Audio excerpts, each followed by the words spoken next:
We'll do some Inyane Haggada. Let's start at the beginning. Haggada, what kind of name is that for a book? Why do we call it the Haggada shel Pesach? Like, since when do we have names for, to call it the Sefer, or, the classical name of a book? Why is it called the Haggada, which is classically called? So actually it's not just because it's a colloquial term. It comes from a verse in the Bible. What's the verse? The verse is in Exodus 13:8. The verse says it, but I'll just give the Hebrew. It says, "V'gareta levincha," and that's the mitzvah on the Pesach night is to give it over to your children.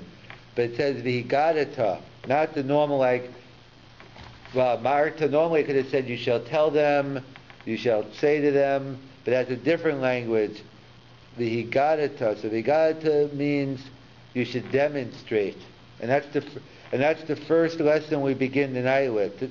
The night of Pesach is basically, it's a night of chinuch, it's a way of educating your children, your grandchildren, or anyone else could be grandparents, it could be brothers, sisters, guests, whoever it might be at the Seder, but we want to give them the secrets of Judaism, how you give over something and how you teach in general. And that's what the Haggada is, the classic work of education. You could spend the whole year learning the Haggada. So the first lesson is, talk is cheap, actions speak a lot louder than words. In other words, you could talk about it all you want to your kids or whoever, how important this is, how you should be doing this, you should be doing your homework, or you're sitting watching the Knick game, or you should be going to shul, but I'm going to stay home, whatever the case may be. But the bottom line is, the kids or anyone, students, they pick up on, you might be able to fool them on an intellectual or academic level sometimes, but you can't fool them on sincerity. And therefore, they're going to see right through if it's meaningful to you, if you really, if what you mean is what you really say, or you're being two-faced, you have different ideas. So the first step is always, in Judaism, like I think certain Greek professors used to say, don't do what I do as I say. That's not a Jewish concept, meaning no one's perfect and people make mistakes, but the first step is you have to follow, and in fact, we even go to an extreme, that in Judaism, many times in the Talmud or in general, how do we learn out what the halach is, what the law is? Sometimes, you know what? Because I saw my Rabbi do it, I saw his rabbi do it, and in fact, it's just the opposite. We see from the experience of not just any rabbi, but from the great rabbis, we see them do certain things. That's how the Gemara, it's called Maisa Rav, that when your Rebbe does things, so throughout the generations, so that's how we pick up. So we go in the opposite extreme. You can tell a lot from what he's doing, not from obviously what he's saying counts also. But in Judaism, it's deed over creed. We believe in action. And therefore, that's the first lesson in chinuch is, whether you're a parent, whether you're a teacher, you got to show by example. And that's why, in fact, by the Bikurim, by the first fruits, I think we also have a similar language, that when the person goes up to Jerusalem, the temple, and he brings his fruits, and he puts the basket, so again, I think it has the language of the Haggada. It's the same thing. You could talk about how important bringing the first fruits are, but it's not enough. You actually take the basket, you put the fruits in front, and you go through the whole procedure. Because in Judaism, it's all about actions and not just talking. So we'll see, even though we'll do a lot of talking during the Haggada, as I saw even like Pesach, the word Passover comes in the word peh, mouth, sak, talk, because even though all year round it's not such a good idea to be a yenta and keep on talking, because it all depends what you're talking about. Talking Torah all the time is a good thing, but it means usually we try to be concise and try to curb our behavior, because usually the more we talk, the more trouble we get into. We put our feet deep down our mouths sometimes. The more we go on, the more trouble we get into. So it's a good idea to be concise and think about, but on the night of Pesach, it's a night of going into question and answer, as we'll see in detail. So that's the first step. We see it from the name of the Haggada. Haggada means to demonstrate. That's what we have to do tonight with the kids, everything. We have the matzah in front of us, the maror. we're reclining, we're drinking the wine, we have the Seder play. It's all about doing tonight. It's all about doing it, and we'll give a couple more examples shortly when we'll get to it. So one of the biblical commandments of the night, we have many mitzvahs night of Pesach. Matzah is one of them. Eating the maror is probably only a rabbinical mitzvah today. Drinking the 4 cups of wine is rabbinical, reclining. But probably the most, as we'll see, probably one of the most difficult mitzvahs is the mitzvah of telling over the story of Egypt. The mitzvah of Sipur Yitzias Mitzrayim. Telling over the story of the Exodus of Egypt. We'll get into why is that so difficult. So before we get to that, we just have to get a little introduction. There are 3 different verses in the Bible seem to be telling me the same thing. And we know that that's never the case. So I'll give you the 3 verses, and we'll have to explain why we need 3 verses that seem to teach me there must be a different aspect that we're going to learn from each verse. So I'll just tell you what, I'll give you you can look them up later if you want. This one is the one I just gave you, 13:8, V'gayat halavincha, that you tell over to your child.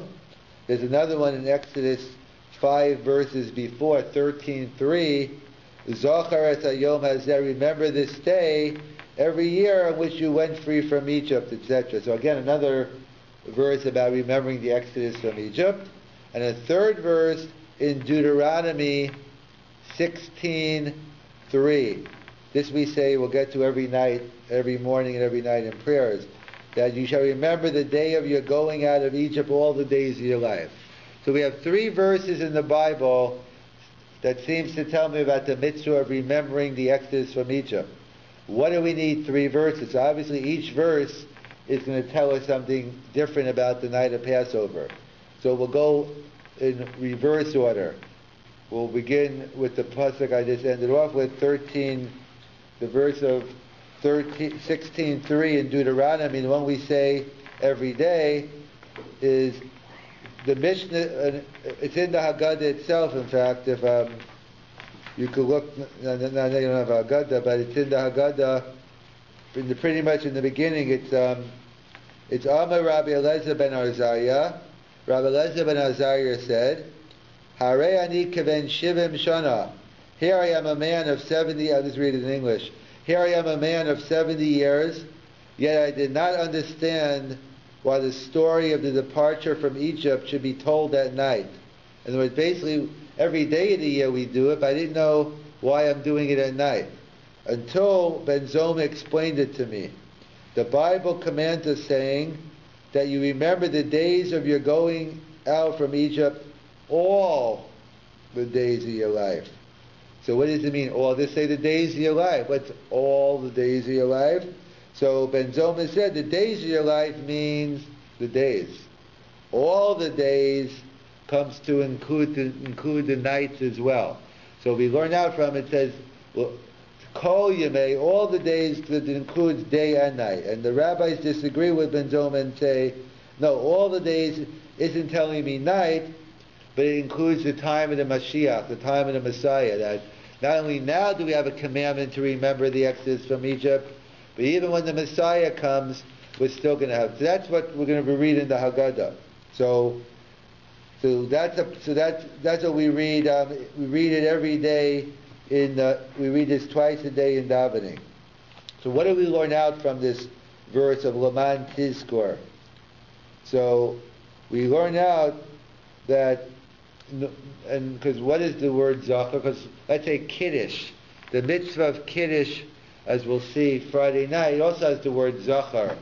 Remember the Shabbos day and sanctify it. So the word Zachar in Hebrew means remember, but in legal circles, let's say Friday night, you know what? Okay, let's have a moment of silence.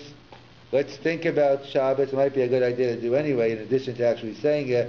But if you sit there for 30 seconds, a minute, and think about Shabbos, it might be a meaningful experience, but you're not going to get the mitzvah of Kiddush. Kiddush means, Zachar means bepeh. You have to actually verbalize it. So what we learn out from this pasuk, Laman Tizkor, is it's not enough just to think about it, but we have to verbalize it, mentally we think about it also. The first verse tells me that every night of the year, in addition to every day of the year, every night of the year as well, I have a mitzvah to say over, minimally say, I remember the Exodus from Egypt. So one has a mitzvah every night, including Pesach night. So that's the basics. So we have a mitzvah every night of verbally remembering and saying it. That's the first pasuk.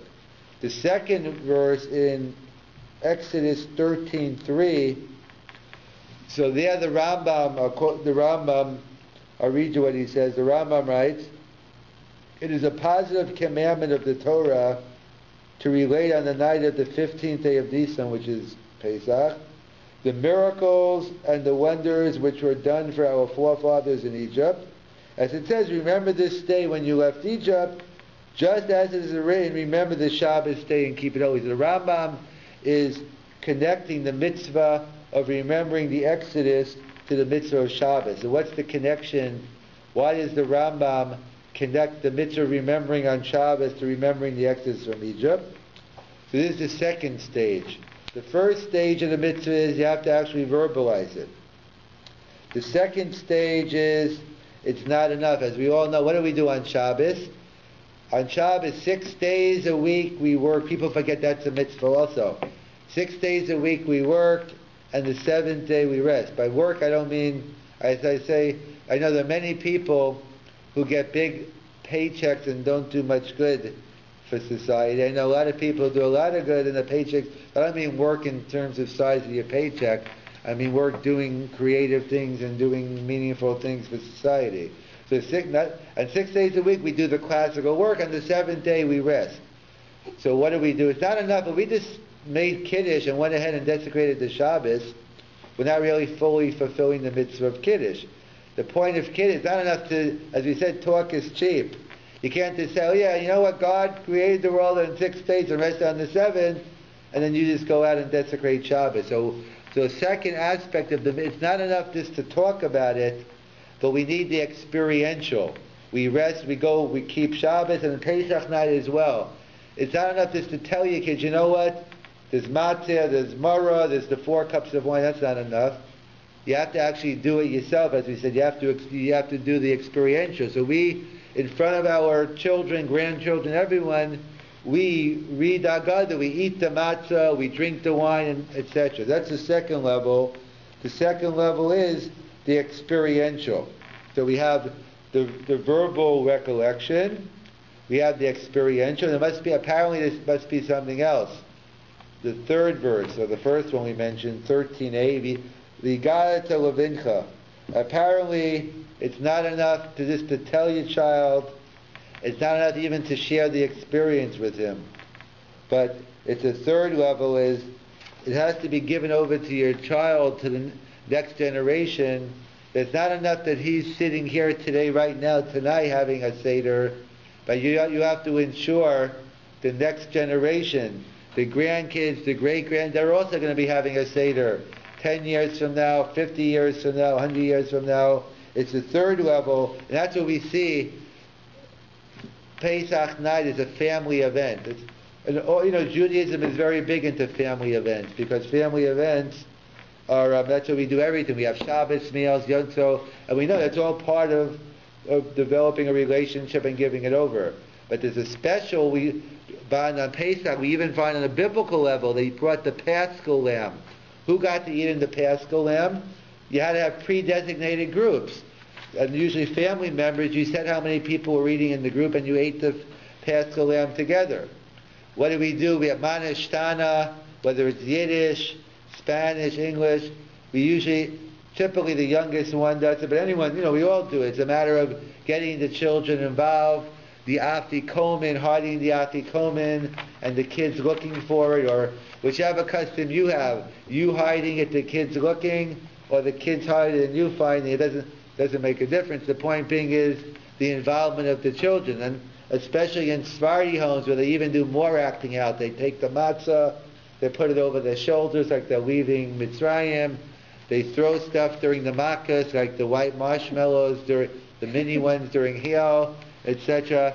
I got hit by them last time when I was doing the Seder at the hotel. So they started, when we were doing the place, they started throwing, at least it was only Marshall, but then these kids came and they were taking point blank shots at me.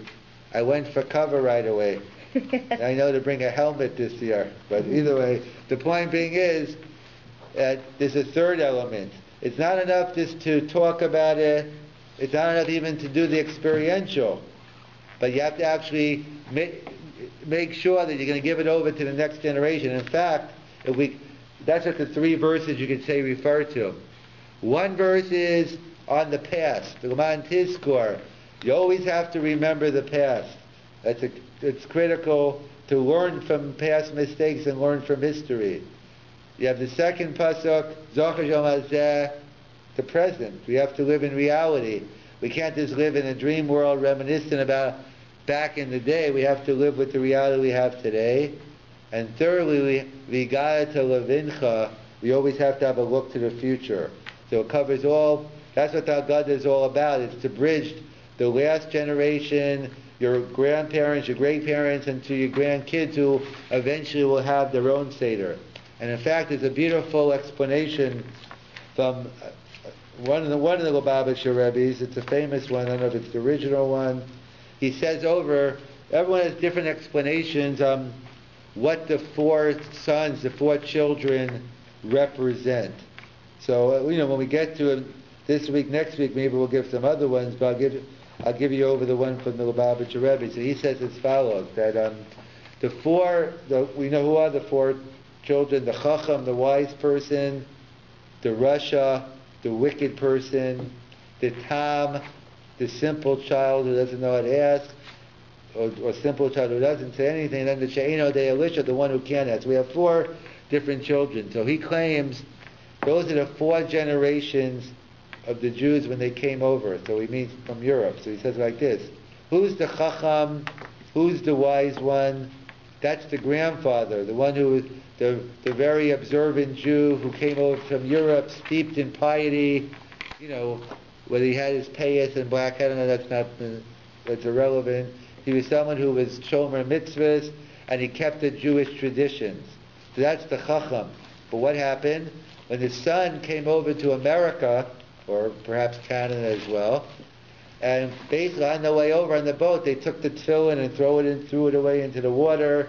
They basically threw away their mitzvahs, and basically they said, we have to assimilate. That's for Europe. That's back in the old Haim. The country there, that they could keep. When we live in ghettos, we could keep the Torah and mitzvahs. Now we have to enter the new world.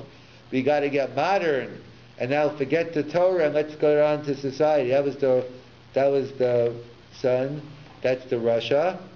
So imagine then you have the next generation, the third generation, the Tam, the simple child. Is very confused. He sees Friday night, he sees his grandfather observing Shabbos, making Kiddush, doing the commandment, and at best he sees his father standing there reluctantly going along with it, or even worse, not even there. So of course the kid's confused. Mazos, what should I do? My grandfather's keeping these mitzvahs, and then you have the fourth generation, the She'eno de Elisha. They don't even know how to ask a question because their father doesn't know anything. The father's confused. The third child, the third generation, the fourth generation, they don't even know to ask the question. And some like adding, there's a fifth child, that's soon becoming the majority. Unfortunately, it's becoming a majority. Say what you want about all four of the children: the wise child, the wicked child, the simple child, and the one who doesn't know to ask the question. Bottom line, they're at the Seder. So as long as you're at the Seder, there's always hope for you. Unfortunately, the fifth generation isn't even going to the Seder anymore. It's true among all the different rituals, the Seder, Yom Kippur, those are probably the most popular. But today, each generation goes on, more and more Jews don't even know they're Jewish. Forget about going to a Seder. The assimilation rate is like crazy. In Vancouver, it's like almost like 50%, or whatever the rates are. And many Jews don't even know they're Jewish. So that's where we've come from. That's the challenge at the Seder, is we have to give it over to the next. It's not enough that everyone's sitting here. We have to ensure that the next generation is going to be making their own Seder. And that's how the Rabbi explains the 4 children. That's reminiscent of the different generations that we're going to have. So that's what the mitzvah of Sipor Yetzias Mitzrayim is. The mitzvah it's a threefold mitzvah. It's number one, you have to tell over. We read the Haggada, we tell over the story of the Exodus from Egypt, and it's not enough just to read it and say it, but we do the experiential, the second aspect. We eat the matzah, the maror, we recline, we do it together with the mitzvahs. But that's not enough either. It has to be v'hagada to levincha. We do it in a family dynamic, and we try to build up the family unit, which is that's probably the biggest, the many causes for the failure of society, not just Jewish society, but society as a whole. There's no longer a family unit the way it was. I mean, unfortunately, some people don't even know who the father is, or there's no units, and I mean, just looking around with when I even in the Jewish schools,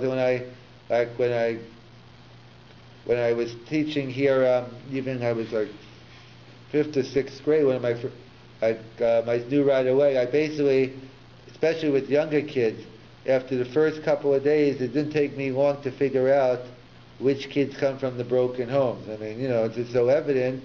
The family dynamic, and in Judaism, we didn't even have formal schools. That's what was given over. Your father, your mother, you learned in the house, and that's something we're losing out on. And many, even though we have tremendous things, we have many Baalei Tshuva, and it's great. But one of the things, you're missing out on is that family experience that you're brought up on. There's nothing you can do about it, and doesn't mean, of course, you could always compensate and make it up. But that's what the Seder is all about. Going back to our roots and bridging grandparents with grandchildren, great-grand, and showing this is the way you have to follow the traditions. That's what the mitzvah is all year round, but especially on the night of Pesach. So how do we begin the Seder? As always, we begin with Kiddush, Kadesh. We have to sanctify it. As we know, in Judaism, we're always looking to Makadesh Techol, to take the mundane, take the everyday things and make them holy. And in fact, it's interesting that how do we begin all simchas, whether it's a wedding, whether it's every Friday night, every yontiv, we make it over a cup of wine. And as I always like sharing the medrash, that's because, what do you mean wine? Weren't the rabbis aware of the dangers of wine? Like, what do you mean wine? Look how no drinking and driving. So Chazal, rabbis were well aware of the dangers of wine. And yet every Friday night, every yontiv, every simcha, they tell you, every wedding, they tell you to do it over a cup of wine. How do I know the rabbis were well aware of the dangers of wine? Because it's a charming medrash which tells us that when Noach came out of the ark, Noah's ark, and he went to plant a vineyard. So the medrash says he made a pact. The angel came down and he made a pact. Vineyard, Niagara region wines, that's how you make wine. So what was the pact? He slaughtered 4 animals: lamb, lion, monkey, and pig.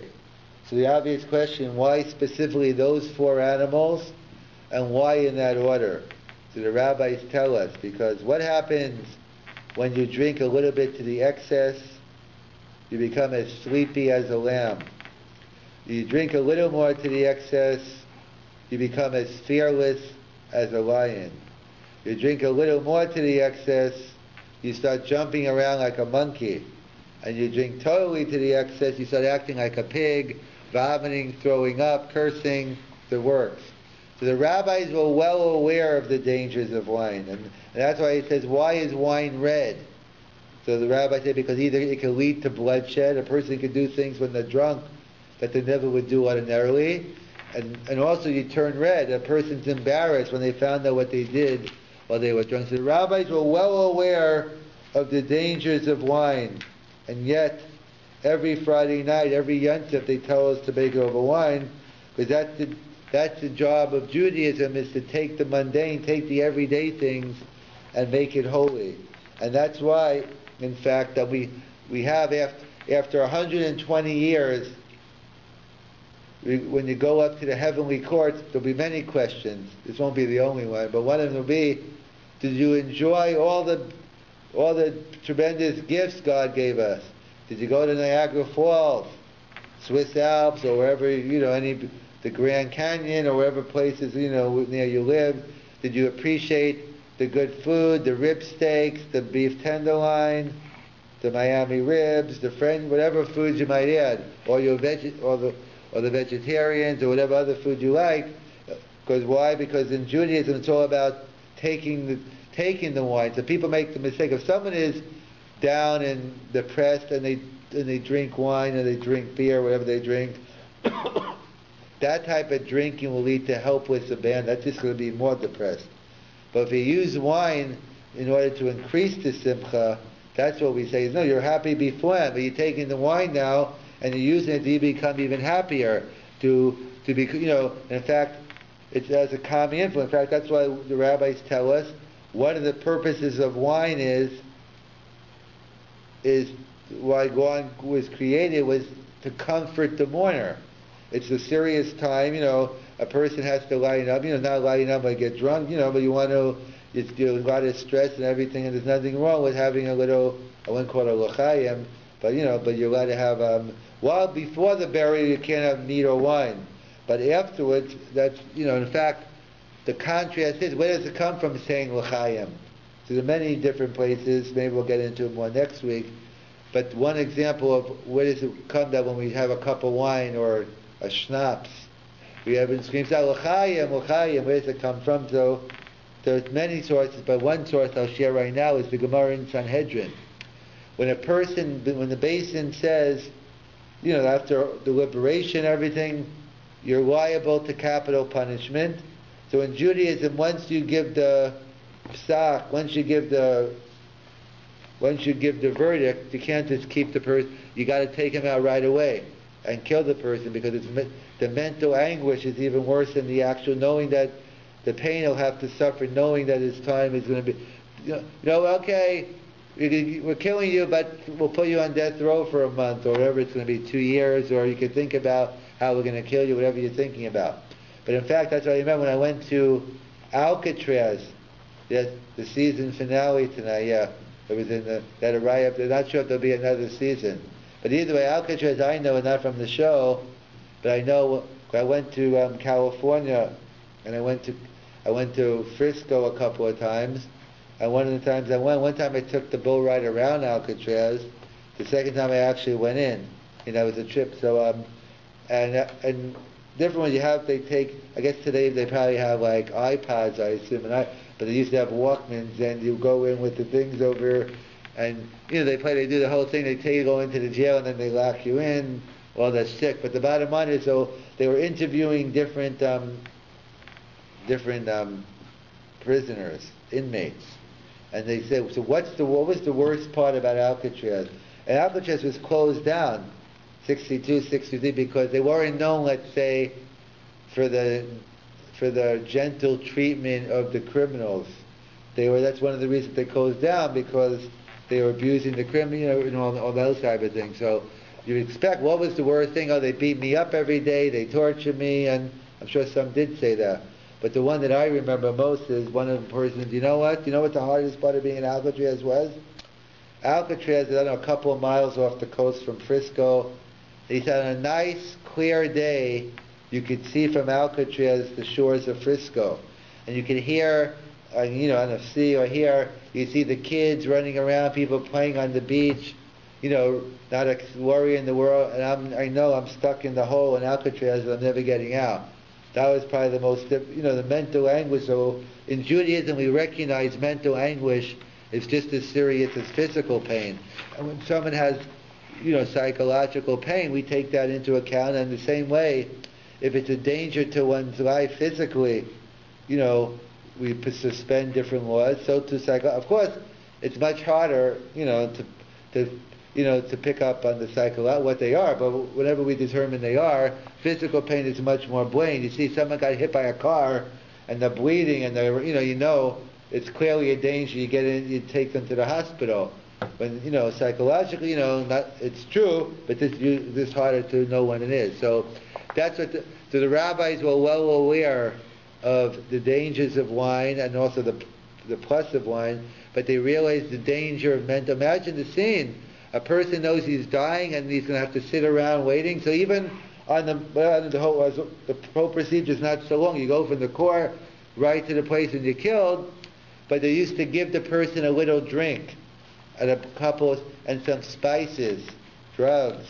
Not to get him high and drunk that he doesn't know what's going on. That defeats the whole point. They want him to still do tshuva, but this to buffer the pain a little. You're about to be killed.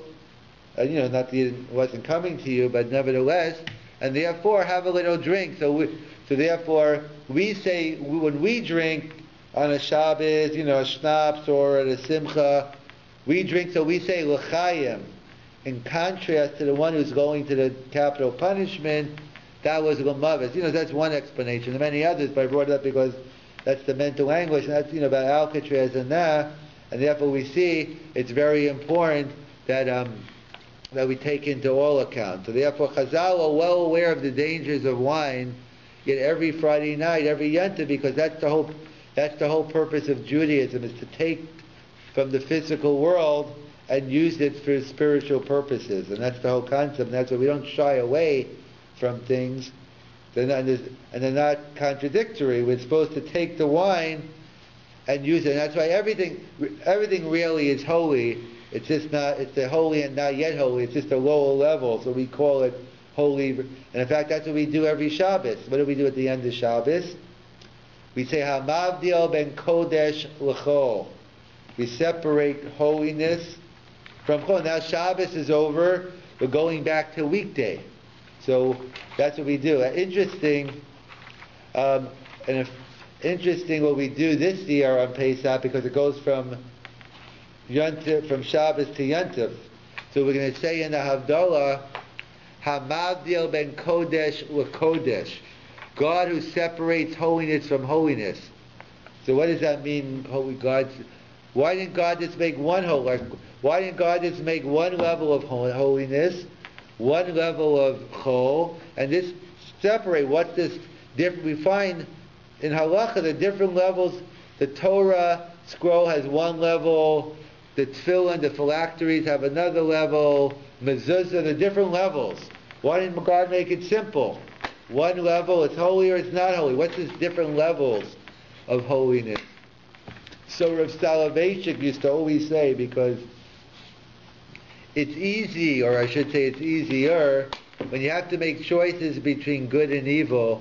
So whether you act on it or not, it's logically, you know what the right thing is, you know what the wrong thing is. Hopefully you'll have self-control and do the right thing. But when you're choosing, when you have two good choices in front of you, it's much harder to choose. When you have two good things now, that's what life's all about, Rav Selevan always said. Where every day we're choosing Hamavdil ben Kodesh or Kodesh. We have to make priorities. Well, of course, how much time do I spend with my family? How much time at work? How much time do I visit my parents? How much time I visit my grandmother? Everyone has I spend time with my friends. I need time to relax. I have to do it. And we have 100 different things to do. And the bottom line, if we don't make priorities in life, we're never going to get anything done. So you always have to make choices, and that's what it is. Even on good things. Of course, should I kill the guy or should I help him out? Well, the choice, you should help him out. You shouldn't kill him. That's an easy choice. But then, okay, if I have 5 people to help, like he needs this type of help, I have to go. Should I go to the hospital, or maybe I have to go to the house? Those are much tougher choices, and we have to take the principles and figure out what to do. So that's what we always begin with Kiddush, to teach us to sanctify. That it's all about taking the everyday things and sanctifying it. And this year we're going to make Havdalah as well, and we learned the lesson of being Hamavdil ben Kodesh, to separating the different levels of holiness, and we have to separate them. It's all about priorities, making the right choices, and choosing one from another. So that's how the Seder begins, Kadesh. So it always begins with Kiddush, as we do every night. But this time, instead of going right into the meals, we'll see. We'll have a lot of things to do before benching. Any questions? Comments? Kodesh LaKodesh means from the Moed to Shabbos, or the other way Well, around? in this case, it means from Shabbos to Yontif. We're going from a Saturday night. We're making Havdalah, so we're saying Hamavdio. We're going from Shabbos Kodesh to Yontif Kodesh. Shabbos is on a higher level of kedusha, so we're doing Hamavdio ben Kodesh. But then it's true also. But then when we, so that's when we do Hamavdio ben Kodesh, LaKodesh. Even though Chol Hamoed has, has a different level of kedusha, but normally we'd say Hamavdio ben Kodesh l'Chol. It's Chol. It's weekday considered Yontif, but even intermediate days also are holy as well. Not as holy as the first 2 days and the last two, but they also have a higher level. That's why we read. We have 4 aliyahs. We read out four of the Sifrei Torah and stuff.